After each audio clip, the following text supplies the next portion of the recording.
Again, by asking her what happens now. what happens now. And that's what, I mean, that's all the same.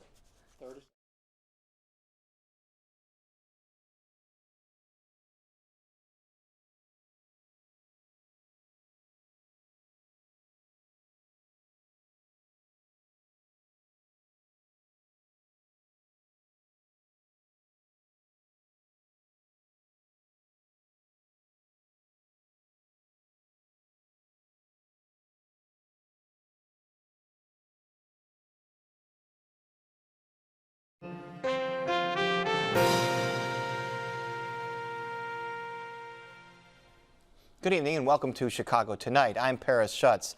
Coming up on the program, the push to ban styrofoam and single-use plastics in Chicago restaurants. Some sticking points in the new contract between Chicago teachers and CPS. Local efforts to help people affected by Puerto Rico's earthquakes. And the merging of recycling and art on the city's west side. But first tonight, the Senate impeachment trial of President Donald Trump has officially begun. Chief Justice John Roberts was sworn in and in turn swore in senators. This amid the backdrop of new revelations from an indicted business associate of the president's lawyer, Rudy Giuliani.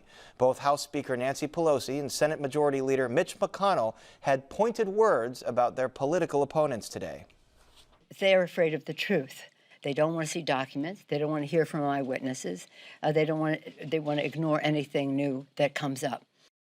After weeks of delay, the Speaker of the House decided yesterday that a trial could finally go forward. The House's hour is over. The Senate's time is at hand. Earlier this evening, I spoke with PBS NewsHour White House correspondent Yamiche Alcindor. I began by asking her what happens now. Well, this was a big historic day. The fact that this is the official kicking off of the Senate trial. And what happens now is that on next week, on Tuesday, there's going to be a trial that starts at about 1 p.m. That's what they adjourned to today. And what we're going to hear is opening statements from both sides. It's going to be, in some ways, like the trials that people might see on Law & Order. Not quite that, but it's going to be 100 senators sitting inside this chamber without their cell phones, and they're going to be listening to both sides make their case about whether or not President Trump should be removed for office. Democrats are going to say that he was trying to pressure a foreign government to try to influence the 2020 election in his favor. Republicans are likely in the White House are likely going to be making the case that this is all unfair and that the president's being treated unfairly and that this is really about Democrats being mad about the 2016 election. And Yamiche, is there anything more you know at this point about the rules of the trial and whether or not there's an agreement on whether witnesses will be called? As of now, there's not an agreement on whether or not witnesses will be called. I'm hearing from sources at the White House that the White House is expecting that there will be enough Republican senators who want to hear from witnesses, that there will eventually be witnesses as part of the trial. That is part of the reason why Nancy Pelosi withheld the articles of impeachment for so long. She was hoping that, one, there would be this public conversation about what a fair trial would look like, and two, that maybe new witnesses would come forward. And what Nancy Pelosi's sources and what Nancy Pelosi's aides have told me is that she feels very happy about her decision to withhold these articles of impeachment until really this week. And she feels as though between John Bolton, the former national security advisor, saying he would be willing to come to the Senate, and Lev Parnas, this associate of Rudy Giuliani, the president's personal attorney, this associate says that he was working at the behest of the president's lawyer to try to pressure Ukraine to have investigations into Joe Biden and his son Hunter Biden. So in some ways, that's what Democrats are feeling. But of course, Mitch McConnell has said he thinks he knows how this trial is going to end. He thinks that this is going to end in an acquittal of the president. And I should tell you, most people in D.C. think that too. Most people think that even with all the pomp and circumstance, that this will ultimately end in President Trump not being removed from office. So you're saying the White House anticipates there would be enough Republican senators to actually agree to call witnesses. Do you have any idea who those witnesses might be? I mean, you mentioned John Bolton and possibly Lev Parnas. It's still unclear who those witnesses would be. On the Democratic side, they would definitely want to call the former national security advisor John Bolton to testify before the Senate. There's a lot of things that John Bolton could talk about. The testimony of other people say that John Bolton was not happy with this idea that there was a scheme. He called it a drug deal to try to pressure Ukraine into investigating Joe Biden and Hunter Biden. There are also people who have said that John Bolton was so worried about this pressure that he actually had White House lawyers alerted to it because he thought it might be a rogue mission between Rudy Giuliani and other people around the president. Someone else we could hear from is Lev Parnas. He's, again, that's associate from Rudy Giuliani. I was talking to his lawyer today, and he turned over a treasure trove of documents over to the House. One of them is that he says, and he says that he has documentation that says the president knew about what was going on, and this was all being done at the behest of President Trump. So those are just two potential witnesses. On the Republican side, they want to see Hunter Biden, the former vice president's son, be called to testify. Hunter Biden was working for a Ukrainian company. Republicans say that maybe he was up to something that was no good because he didn't have the qualifications to be doing that work. So that's on the Republican side. And Yamiche, you mentioned that Lev Parnas' lawyer is talking about the allegations that President Trump knew about this alleged quid pro quo involving Ukraine in the Bidens. Lev Parnas himself has gone on interviews saying as much. How are Republicans on the Hill reacting to these allegations today?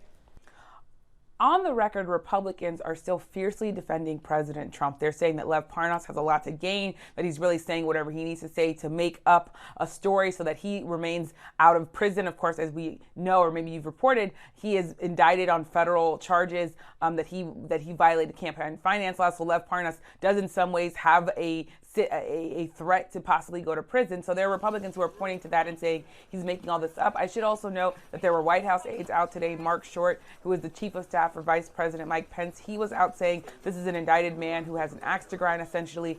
But the lawyer for Lev Parnas tells me, look, it's not abnormal for someone to not want to be in prison, but that he believes his client is telling the truth and that he has documentations to back up his claims. So in some ways, his attorney's feeling very good about this. And Lev Parnas himself is, of course, doing the media rounds, going on TV saying, look, I regret what I did, but I was doing this because I trusted President Trump and I trusted Rudy Giuliani. Yamiche, what's the reaction at this moment to all of this from President Trump and throughout the White House? Well, President Trump has spent part of the day lashing out at Democrats and part of the day denying that he ever knew Lev Parnas. Now, he's saying that he's taken a couple photos with Parnas, which is true. There are at least 2 to 3 photos floating around with the 2 men in them. But he says, look, I take pictures with thousands of people. I'm the president of the United States. I still don't know this person. Lev Parnas' attorney says that's simply not true. He says that the president knows exactly who Lev Parnas was. He knows that he was working with Rudy Giuliani. And Lev Parnas is actually making the allegation that Rudy Giuliani and President Trump got together and said, look, the way that we're going to try to keep this quiet is Rudy Giuliani is going to become all of our attorneys, including Igor Fruman, who's another associate who's also facing federal charges. So not only is Parnas saying, yes, the president knew me, but he's also saying he was coming up with schemes to try to make sure I couldn't talk and that Rudy Giuliani could represent us all so that none of us would go to prison. All right, a lot to keep track of. Yamiche Alcindor, thank you so much. Thanks so much. And now to Phil Ponce and a controversial proposal out of City Council. Phil. Paris, Chicago aldermen have proposed a ban on single-use plastics and styrofoam containers in an effort to cut down on plastic pollution, especially in aerial waterways. The ordinance would require compostable or recyclable containers instead of styrofoam and would let customers bring their own cups. It includes provisions for financial hardship and for the needs of customers with disabilities.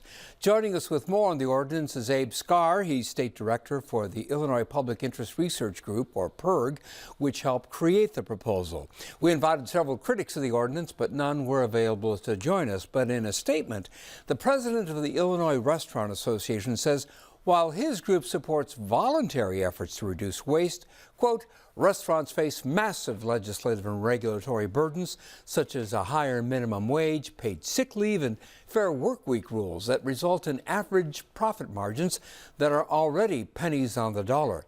Any proposed regulations on plastics need to consider the additional financial hardships that will be placed on operators and implications for safety and sanitation, customer requests, drive-through areas, medical necessity of plastic foodware, and other considerations. Abe Scar, thank you for being able to join us tonight. We very much appreciate it. Your organization has been working on this proposal for some time. Why is it important to reduce these kinds of waste? Spell it out. Well, we've recently learned that 22 million pounds of plastic are going into the Great Lakes every year. And plastic doesn't biodegrade, it doesn't break down the way a lot of other materials might, and it breaks into smaller pieces. We're finding it in our drinking water, we're finding it in the food we ate, and we think it's absurd that some of these products that we use for maybe 5-10 minutes should be polluting our environment, polluting our communities for centuries. We have viable alternatives, and that's what this resolution is about. What do you mean for centuries? Oh, well, a lot of this plastic will just not go away. It's still sitting in our landfills, it's on our beaches, in our rivers. It persists for hundreds and hundreds of years without breaking down. And you alluded to this, but tell us more about what microplastics are exactly. Well, the basic way that plastics break down is just into smaller and smaller pieces. And so they're getting into microscopic even pieces, and a lot of animals can't tell the difference between those microplastics and food, and they're eating them and ingesting them. That's how it's getting into our food system. Can't these microplastics be filtered out in water filtration plants and that sort of thing? Somewhat, yes, but it's incredibly costly to remove all this plastic from our environment. That's why we want to stop it at the source. It's a much more sensible solution to not produce this problem in the first place than to tackle the Herculean effort that it's going to take to get it out of our environment. In terms of recycling and styrofoam, what goes on there? Isn't styrofoam recycled? Technically, it's possible, but there's not really styrofoam facilities. And even most plastics that most people think are recyclable, they're not that recyclable. Worldwide, maybe 9% of all recyclable plastics get recycled. Unlike things like aluminum or glass that you can recycle over and over again, plastics degrade really quickly, and most of it ends up in our landfills, incinerators, and as litter. Well, give us a brief primer on what the ordinance would call for. So first, there's an all-out ban on polystyrene or foam. Styrofoam, most people know that. That's something that many municipalities across the country have gotten rid of for decades now, and we think it's time for Chicago to do that as well. For other plastics, they're not bans, it's reduction measures. So some types of plastic accessories would be by request only, so only if a customer asks for it, then it would be available. Plastic knives and forks and that sort of thing? Those sorts of things, or lids, or stoppers for coffee cups. And then for other takeout containers, it requires that all the products be either recyclable or compostable. And you alluded to the fact that there are alternate materials. For example? There's lots of, for one thing, and one thing that the ordinance does says for dine-in, they should have reusable materials, and that can be out of wood, durable plastics. There's all different types of materials that people are familiar with, ceramics for durable goods, reusable materials. And then there's lots of papers, papers, other types of material, organic material, things made from plant life. There are, some people call them plant plastics. We can create a lot of things. Technology has evolved. There's all different types of materials people are using right now that are not single-use plastics. Let's get to one of the arguments, or one of the concerns that the Restaurant Association raises, and that is that profit margins in restaurants are, according to them, fairly narrow, pennies on the dollar and so forth. What do you say to those, and many of these are, for want of a better term, mom and pop restaurants. What do you say to operators of those restaurants who look at their profit margins and say, this is going to cost me, this is going to be expensive relative to how much money I take in? Well, we want to work with them. We have filed this ordinance. It doesn't go into effect immediately. We've already taken a number of considerations in writing the ordinance that we think should assuage at least some, if not all, of the concerns that a lot of these restaurants have. But then we're more than willing to listen and make changes to the ordinance if they're reasonable. And I think what we really need to think about here are these are transition costs. In a lot of ways, a lot of restaurants could save money if you think about using materials that are just going to go into the trash. You're having to keep buying them versus a durable good, which you can reuse. Waste bills can go down. A lot of restaurants and food establishments find that they save money when they make this transition. So that's one response I would have to it. The other is we have to think about costs more globally. Right now, we're all paying for our single-use plastic pollution. We pay for it for the cost of our garbage collection that we pay for through our taxes, our recycling system, the ways that our recycling system isn't working the way it should, and in litter and quality of life when the vast majority of pollution that we find on our beachfronts and in the Chicago River are plastics. You said that other municipalities have done this for, in some cases, decades. How many other cities and how many other countries have actually just done away with styrofoam, say? I believe it's around 100 cities in the United States that have some form of foam ban. I don't know a number for countries, but it's countries all over the world that have gotten rid of foam and are moving to get rid of single-use plastics. Lots of big, large, comparable cities, a lot of coastal cities who are really seeing the brunt of this problem on the ocean front. And I think here in Chicago, with the world-class lake and rivers here, we should be following their lead and also taking care of our waterways. What has been their experience in terms of the transition and the ultimate gains or the ultimate benefits? I think it's working out. Like right now, Washington, D.C. is even considering expanding its foam ban. Some of these places, again, as I said earlier, have had forms of styrofoam bans going back to the 80s. I don't know of any of these places that have reversed course or taking action to reinstitute it. So I think overall we could easily say it's been a success. The proposed ordinance has some provisions specifically addressing the needs of people with disabilities, say. What are those provisions? Well, we've heard this over the years as concerns about plastic have arisen. One thing that's gotten a lot of attention is straws. And straws are part of the problem in terms of plastic pollution, but it's gotten a little too much attention. And straws are really important for people in the disability community, some just to live and as a matter of dignity. So we wanted to be very clear that this law would not get rid of plastic straws. And in fact, it has a provision that requires that if a person requests a straw, a plastic straw, that they be provided it. Given some of the concerns that you raised, one might make the point, well, does this ordinance go far enough? Does it? I think it's an important first step. There is much more we need to do, and we plan to continue advocating to reduce waste and improve recycling and reuse in Chicago. I have many more ideas, and many of my colleagues, we could go a lot farther with lots of different policies, but as with any public policy change, you need to do things one step at a time. The kinds of things you're talking about are very specific steps, but does this involve a bit of a cultural change as well in terms of how society regards these materials? I think long term, yes, we need to have a little bit of cultural change, but I think a lot of cultural change comes from policy change. If you look back to the history of single-use plastics, there was actually a lot of consumers revolted against disposable products when they were first introduced. They found it wasteful and they didn't like it. We were trained to have this disposable culture. So I think we're seeing rising concern. We certainly see that when we go out and talk to our members about this issue, and we think that if we can make the right policy change, people will change culture as well.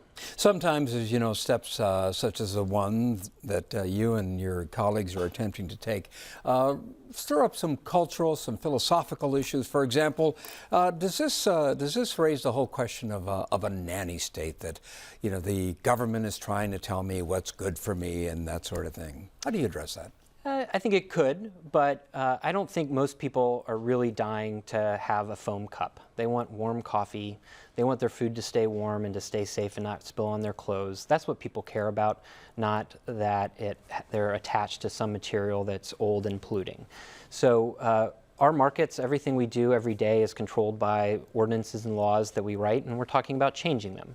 So I think it's an appropriate step, one we need to take to stop this pollution that is harming our communities and our public health. One of the things that jumped out at me as I was looking at the proposed ordinance is that it would actually give people the option of bringing in their own coffee cups to a restaurant. Expand on that. Sure, I do that all the time. I try to make coffee at home for the most part, but when I'm going Is that legal to bring in your own implement? Right now it's up to establishments. So a lot of establishments will gladly fill your reusable coffee mug. Some give discounts for doing so. What the ordinance would do is make that a standard of practice, and it has protections in this. I heard some of the concerns about it. No restaurant would be forced to fill a dirty container or have anything if it was cracked or broken. So we want to make sure that people who are consciously making the decision to try to waste less have that option when they go out to get a beverage. And last question, what's the likelihood of this ordinance actually passing? Well, we'll have to see. We're confident. We got a lot of support. 19 aldermen signed on when we introduced it. There's certainly going to be a lot of negotiations, but we hope to move it forward this spring. Abe Scar, thank you so much for joining us. Very much appreciate it. Thank you. And there is more Chicago Tonight just ahead, so please stay with us. Don't miss one of our stories. Get them all delivered to your desktop or mobile device with a subscription to the WTTW News Daily Briefing. Go to WTTW.com/Daily Briefing and sign up.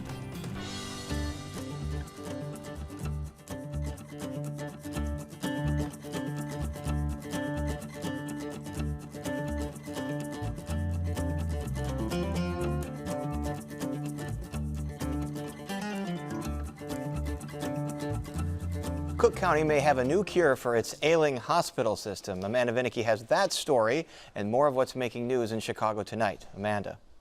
Paris, Cook County's health and hospital systems has been without a CEO following former leader Jay Shannon's dismissal late last year. County Board President Tony Preckwinkle's seeking more control over the health system in the future. Cook County hospitals are now run by an independent board. Under the that board would grow by one, with a member appointed directly by Preckwinkle. County commissioners would also have a say over the next hospital and health system's CEO. Another proposal would rein in severance packages after the Chicago Tribune reported Shannon's getting a payout worth $542,000. Preckwinkle says the changes are about accountability and transparency. Cook County hospitals and clinics accepts all patients regardless of ability to pay, but that's increasingly expensive. Chicago is taking early steps to combat violence in a more comprehensive fashion, boosted with a new Office of Violence Prevention and a $7.5 million investment. Mayor Lori Lightfoot today announcing the city's seeking a not-for-profit to track street outreach organizations to identify gaps in community-based services and to provide training and access across city agencies. Chicago will also fund programming to support victims of trauma. A handful of Illinois politicians are dipping into their campaign funds, not to buy campaign ads or brochures, rather for legal expenses. Filings with the State Elections Board show House Speaker Michael Madigan spent $440,000 on legal costs last quarter, including a $275,000 sexual harassment settlement involving two former Madigan campaign workers. Madigan still has more than $11 million in the bank. Madigan has said he is not under federal investigation, though he's linked to various probes. Other politicians in the FBI's crosshairs are spending big on attorneys. Alderman Ed Burke spent $400,000 on lawyers last quarter. Cook County Commissioner Jeff Tobolsky, $200,000. Recently resigned State Senator Martin Sandoval, $90,000. And Chicago Alderwoman Carrie Austin, $40,000. We have more details about this story on our website. As for the weather, tonight cloudy with a low around 14 degrees. Tomorrow, evening snow is likely. Otherwise, cloudy with a high near 30 degrees. Now, Paris, back to you. Thanks, Amanda. Still to come on Chicago Tonight, why the Chicago Teachers Union and the Board of Education are still at odds over the teachers' contract. A behind-the-scenes look at an art supply reuse center in Chicago's Humboldt Park neighborhood. Local relief efforts to help people in Puerto Rico affected by earthquakes. Geoffrey Bayer puts his history stuff at a spot for summertime fun in our Ask Geoffrey segment. Some old glass negatives found in a Chicago attic lead to a surprising discovery about the identity of this little girl. And we hear some of your thoughts about the royal family split some are dubbing Megxit in tonight's viewer feedback. But first, some of today's top business headlines. Here's Crane's Chicago business editor, Ann Dwyer. Thanks, Paris. The Cook County Board has okayed a 3% tax on marijuana sales. Today's action means people buying cannabis in Chicago will pay 6% in local pot taxes, in addition to the state tax on pot, which ranges from 10 to 25%, depending on the potency of the product being purchased. Local tax collections won't start until July, and Cook County officials do not expect to see revenues until late 2020. County Board President Tony Preckwinkle says the new tax puts Cook County in line with the surrounding counties. Meanwhile, the University of Illinois just approved a tuition increase for in-state students, the first such hike in 6 years. The move means Illinoisans attending the campuses at Urbana-Champaign and Chicago will pay nearly 2% more in base tuition starting in the fall of this year. In-state freshmen at the university's Springfield campus will pay 1% more.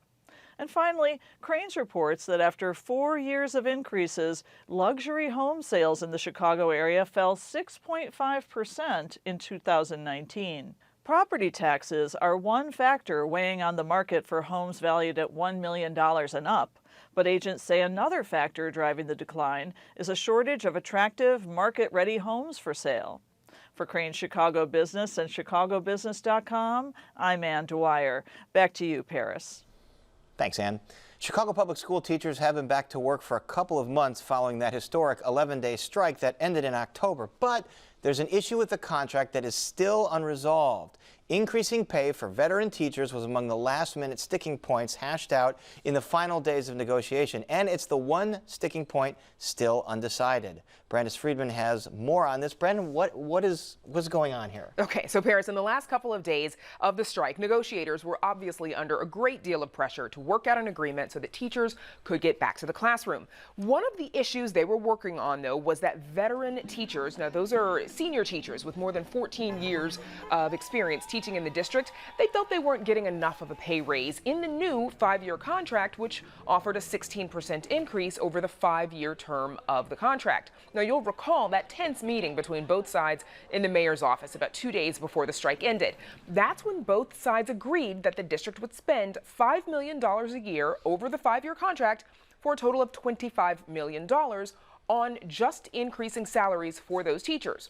But what they left undecided was exactly how that money would be doled out. Now, each side says the other is changing the nature of the conversation that they had at the time. That was part of the deal at the end of the strike. So we asked people to vote on an arrangement in which we said we haven't worked out the details, but this is the basic place this is headed. And now that's being changed.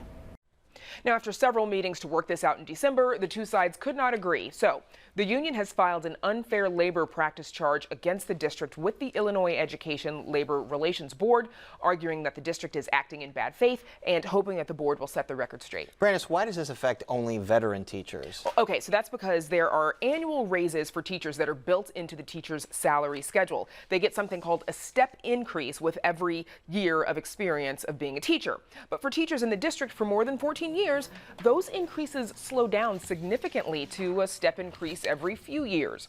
One veteran teacher with 21 years of teaching experience in the district told us how this has affected her. Everything kept on going up. My insurance went up. Cost of living went up. Whatever expenditures went up, my salary stayed the exact same. And then finally, at my 20th year, I had an increase, but yet it still didn't equal out everything that kept on going up. So Brandis, CTU has one idea. How does the district propose giving teachers their raise? Well, the district says that it never intended to make the teacher's pay increase part of the salary schedule, that money would compound, and then the district would end up paying a lot more than it literally bargained for. A spokesperson says that creating step increases was not the spirit of the discussion they had that day back in October, and quote, any suggestion that CPS agreed to additional salary steps is false and not supported by any written agreements between the parties or union leadership's own public statements to their members prior to ratification.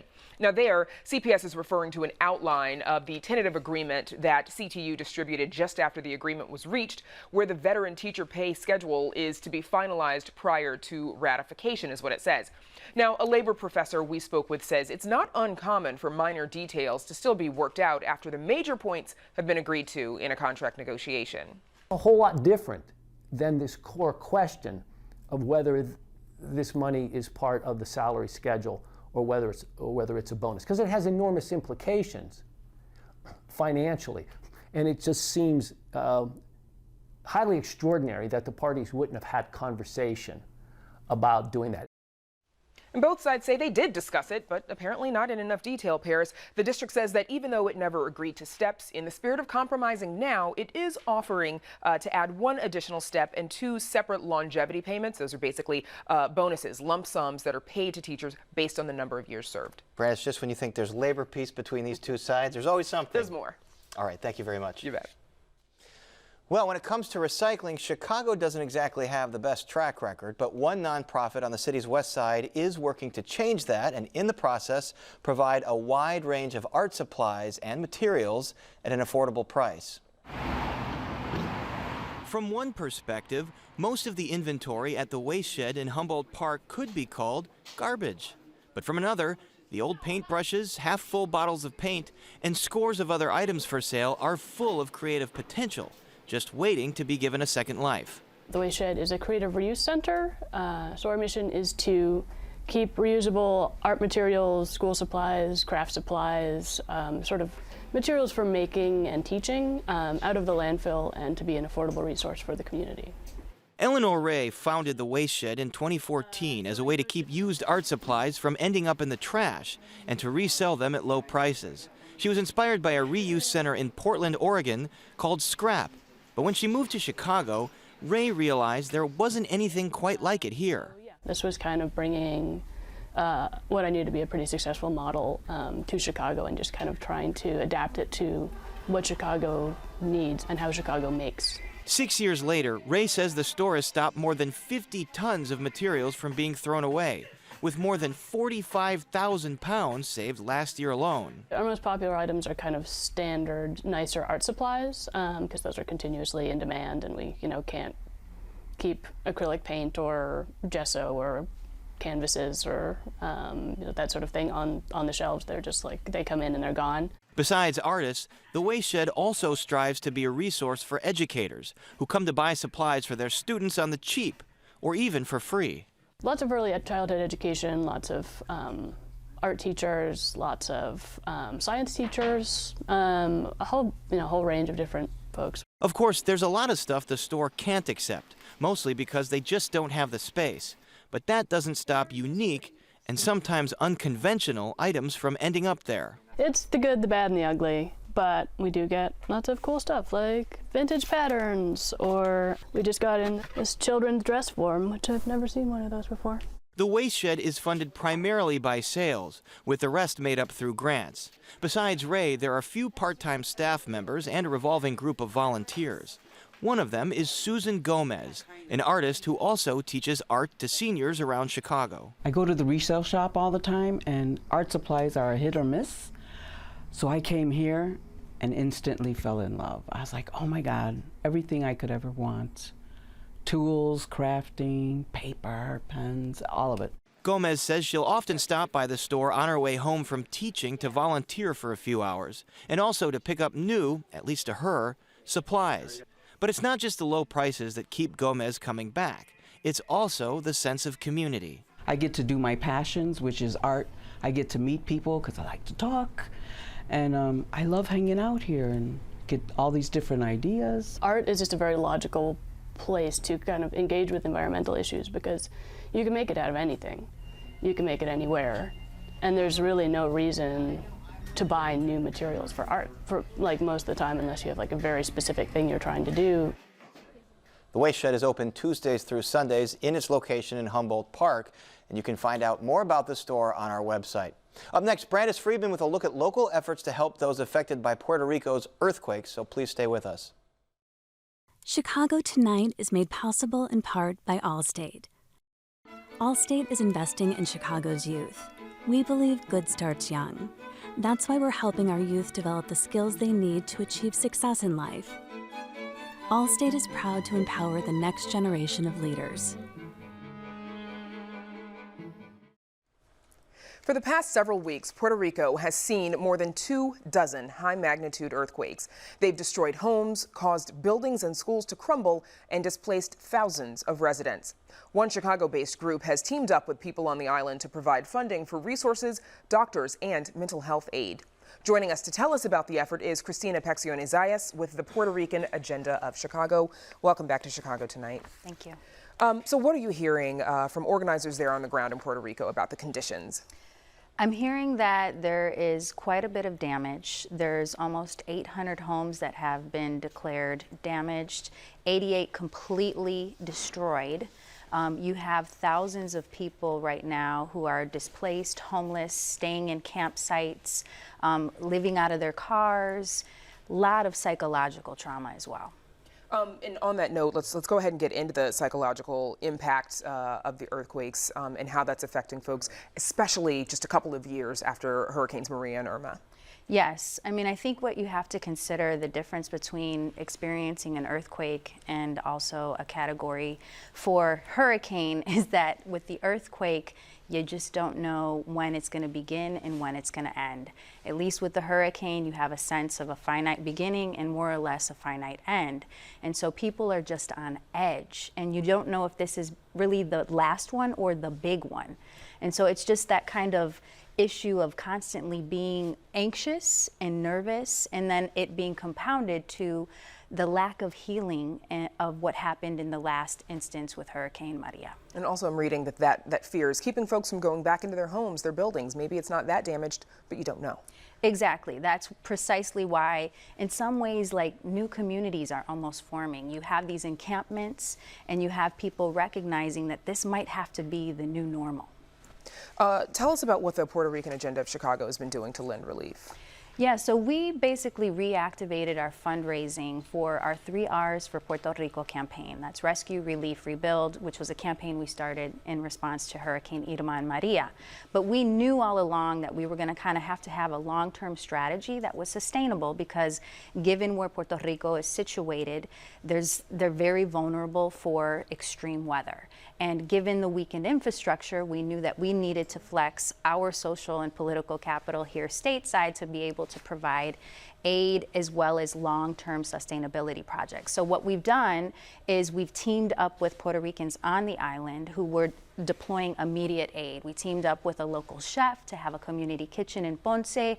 We teamed up with a community doctor to support an improvised clinic. We teamed up with a psychologist who was providing mental health first aid. And so those are the types of projects that we see are really important, that they're Puerto Rican led, they're addressing immediate long-term need, but they're also thinking about some of these chronic issues like mental health. The island was still recovering from those 2 hurricanes in 2017. How was recovery going up until this point? Basically uneven. I mean, you have to think that Congress had passed appropriations for aid. That aid is actually still held up. There has only been a fraction of what was passed. And so you really have to just think overall, the island has not fully recovered. And I mean, the damage that had been assessed, it was something that had been predicted that it would take decades to recover. Some of that aid has recently been released. The Department of Housing and Urban Development just released a little over $8 billion in disaster funding that was being withheld. What should be the priority for some of that funding now? I think it's going to have to be figuring out what type of structures are going to be able to support individuals that are in the affected region. I heard that pods and I heard that trailers are becoming very popular, and just kind of thinking outside of the box, right? The way that we have historically done things, the fact that we're still reliant on an old grid, we need to rethink how this is done. Puerto Rico has solar energy, wind power, underground water. We need to completely reimagine the way that we leverage natural resources on the island. What can you tell us about the community of Ponce, where we're hearing that was sort of the center? A lot of damage has happened there. Yeah, we actually have a partner there, El Nodo, which is a Puerto Rican-led economic development incubator, as well as an innovator around preserving historic buildings. And so they have reported to us. I just actually spoke to the executive director, and what he explained to me is that there is quite a bit of damage. And right now they were actually a little panicked because there had been a notice of demolition of buildings, and yet people were not understanding where this was coming from, who who was authorizing this. And so there's a lot of like misinformation on top of all the anxiety around that. And so Ponce is really in a state where you have to think there's a lot of historic architecture that needs to be preserved. And in some ways, they kind of had a similar situation like Detroit, where there was an exodus of industry. And so it had been hollowed out, and they were trying to rebuild it in this aftermath of Hurricane Maria. Before I let you go, what is your advice to people who want to help? I would say check out our website, PuertoRicanChicago.org. You can see what our strategy is, our outcomes, and our impact. We actually are having a fundraiser on February 2nd at the Wild Hare. You can join us there. Chicago Local Talent is donating all of their talent. And I just would say help us really urge Congress to get this aid freed up and understand that Puerto Ricans are doing everything they can on the island to support each other in this process. Okay, Christina Pexio and Isaias, thanks again for joining us. Thank you. And we're back in a moment with Paris Schutz in an encore edition of Ask Geoffrey. Stay with us.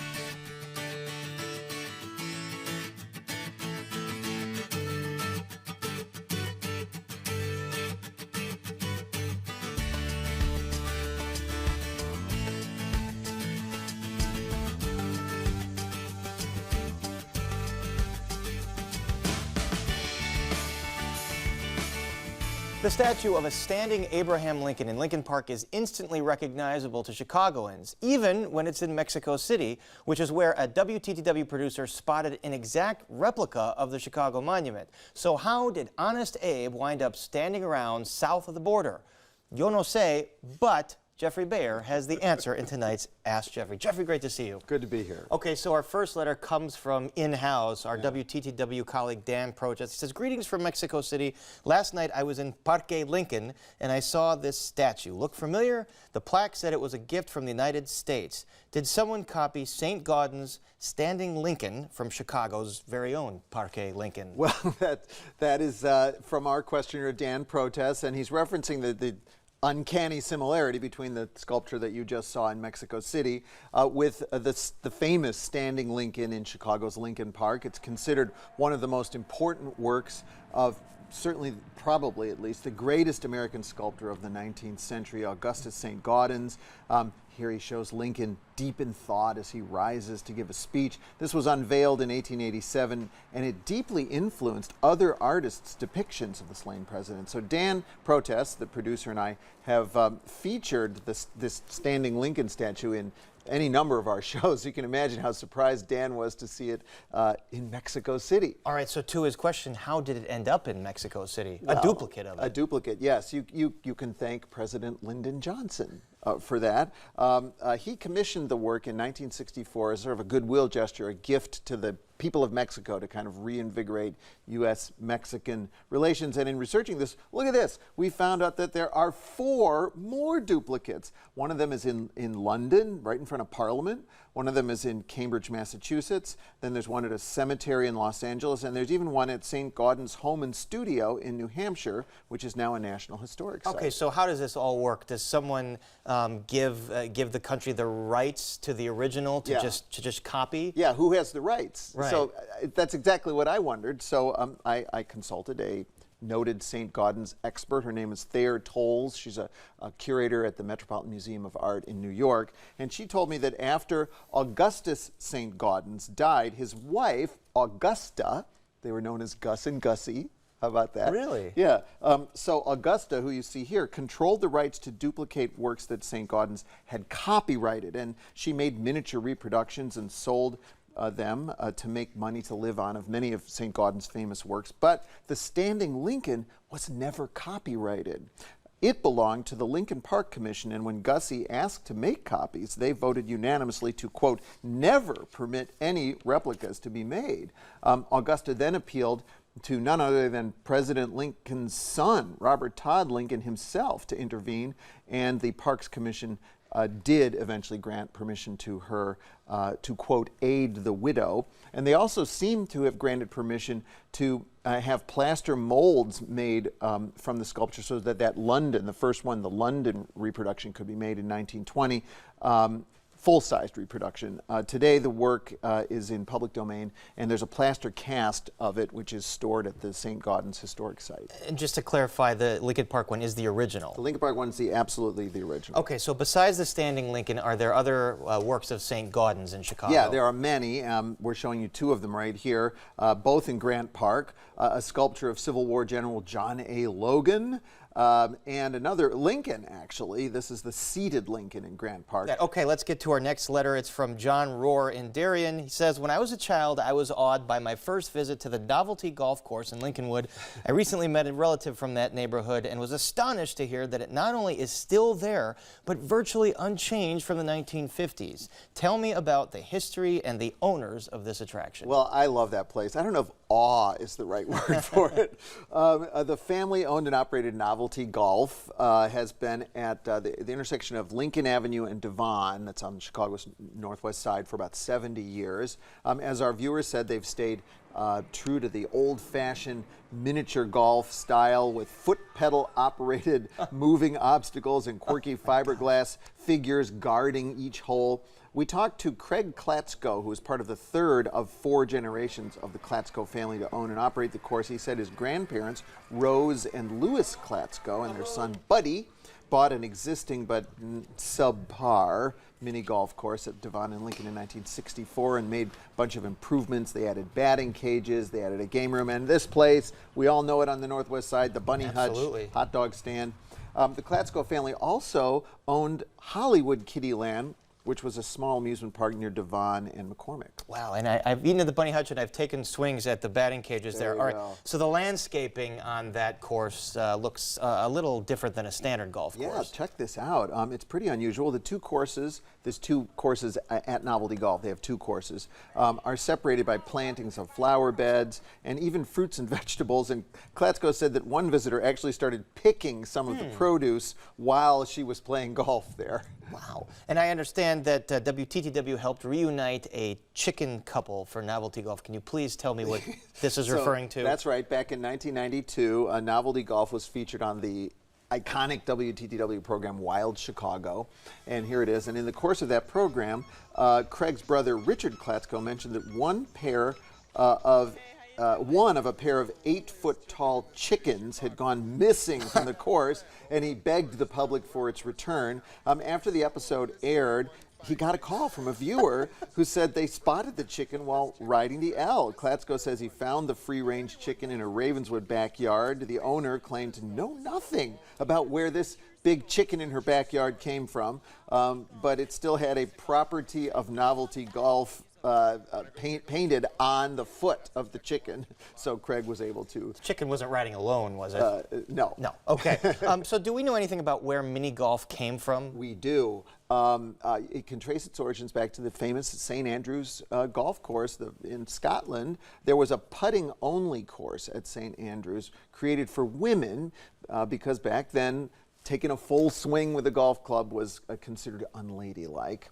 And early mini golf courses like this one were just miniature versions of regular golf courses. But in 1929, a Georgia man, Garnet Carter, built a goofy mini golf course with wacky obstacles to entertain guests at his tourist trap, which people have probably heard of, Lookout Mountain in Georgia. Thank you, Geoffrey. Sure thing. And you can watch the Wild Chicago segment and find out more about Standing Lincoln and other stories on our website. And while you're there, don't forget to tap in your questions about Chicago to Geoffrey Bayer. Ask Geoffrey on Chicago Tonight is made possible in part by Binny's Beverage Depot. In 1948, Binny's Beverage Depot opened its first store down the street from Wrigley Field. And for over 70 years, Binny's mission has remained the same, helping you celebrate the best times of your life. This next story comes with a lesson. You never know what might be hidden up in the attic. Here's Geoffrey with another look at a story he brought us last year about a remarkable find in a Chicago home just days before the house was torn down. When Jimmy Neuter was a kid, he spent a lot of time with his grandfather, an iron worker who built Chicago skyscrapers. Jimmy says this photo taken 9 stories up says a lot about him. He was a badass. I mean, he was just meat and potatoes. He worked hard for his life, and I learned a lot from him. Jimmy says he learned a love of history and about the beauty of things made by hand. Jimmy Nutter does architectural salvage. Sometimes he finds what you'd expect in an old house, and he's got a warehouse full of pre-1930 gems. But he also has to be open to the unexpected things a house might offer up. A few months ago, Jimmy was working in a house on the north side of Chicago, and it held a big surprise. From the outside, I mean, you drive right by and think nothing of it. And even inside, there wasn't much of interest. But sometimes, he says, you just get a feeling. There's something here. Beyond what you're seeing, there's something here. It's a weird thing to say. I just don't know how to explain it. He climbed into the unfinished attic. Nothing but insulation. All he found were some old business cards and letters. He was about ready to leave. Just at that point, I stumbled on the first glass plate. They were glass plate negatives, dozens of them, the kind common in photography until the early 20th century. The very, very first image that I held up and was able to blow off, I saw this big giant dog. I don't know if it was a Burmese mountain dog or a St. Bernard. And that's a strange picture. I put that one off to the side, and then I saw a really beautiful portrait of a woman.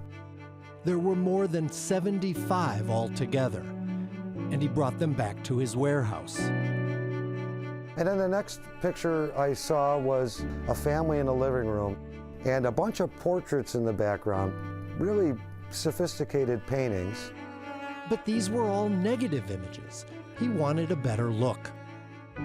He brought the plates home, where there was an amazingly coincidental resource. Jimmy's partner, Carrie McCluskey, is an artist who works at the Art Institute of Chicago and specializes in glass plate negatives. They were over 100 years old. It was amazing. They're so tough. If this would have been film, it never would have survived.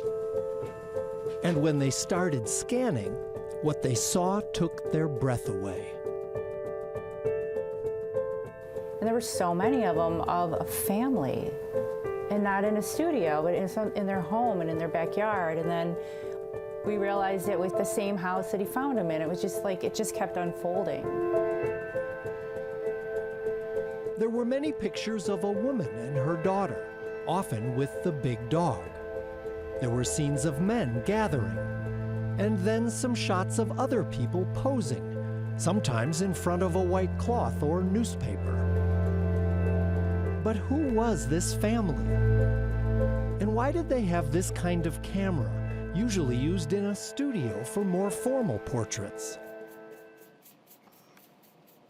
There were clues in the papers Jimmy found in that attic. One of the names that kept coming back up was a Herman Schultz, and so I just arbitrarily punched Herman in Google, found out that there was a Herman Schultz who happened to be a famous portrait painter. That would explain all the paintings in the living room and the people posing. He must have used them as a reference for portraits.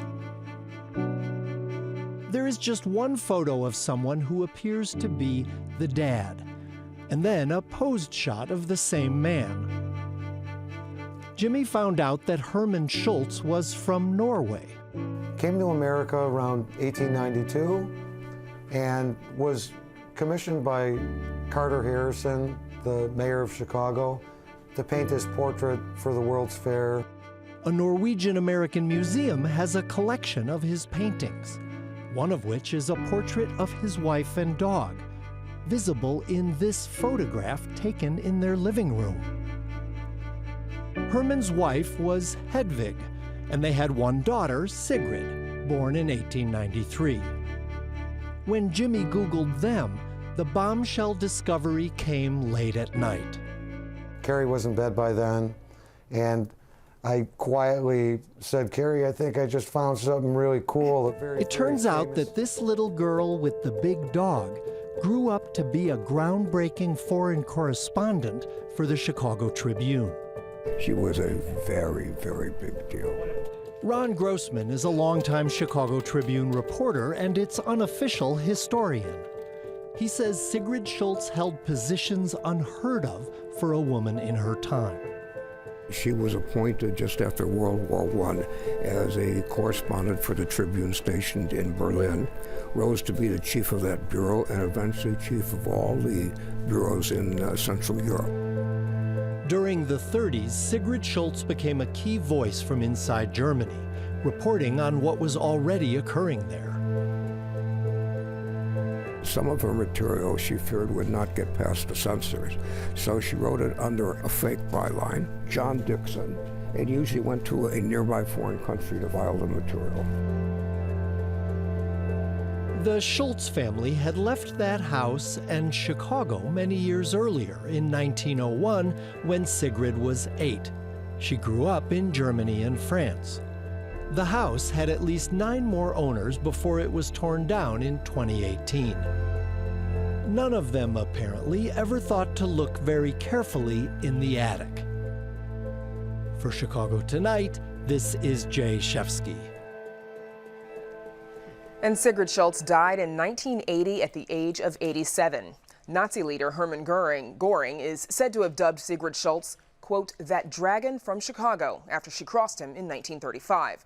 By the way, after that story first aired last March, a viewer connected Jimmy Neuter with relatives of Sigrid Schultz in Norway. They're very excited to learn more about their famous aunt.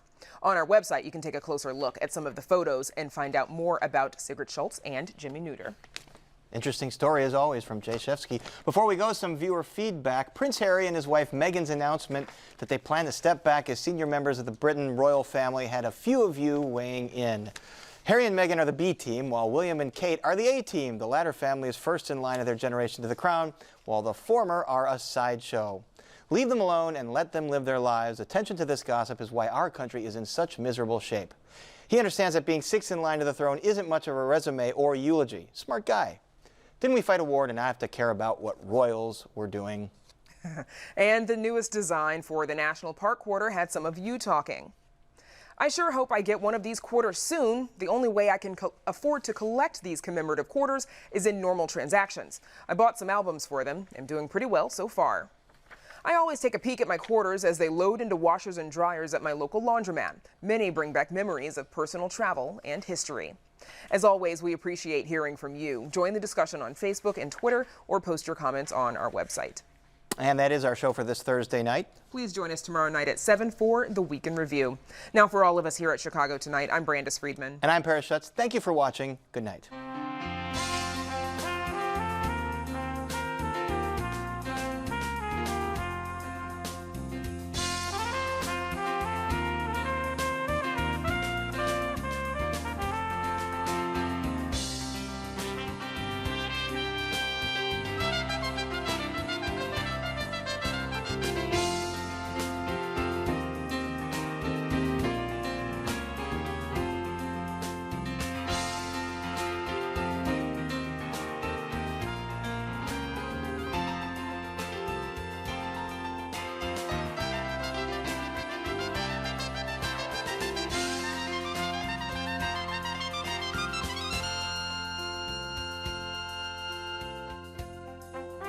Closed captioning for this program is made possible by Robert A. Clifford and Clifford Law Offices, pleased to give back to the community through numerous charitable initiatives.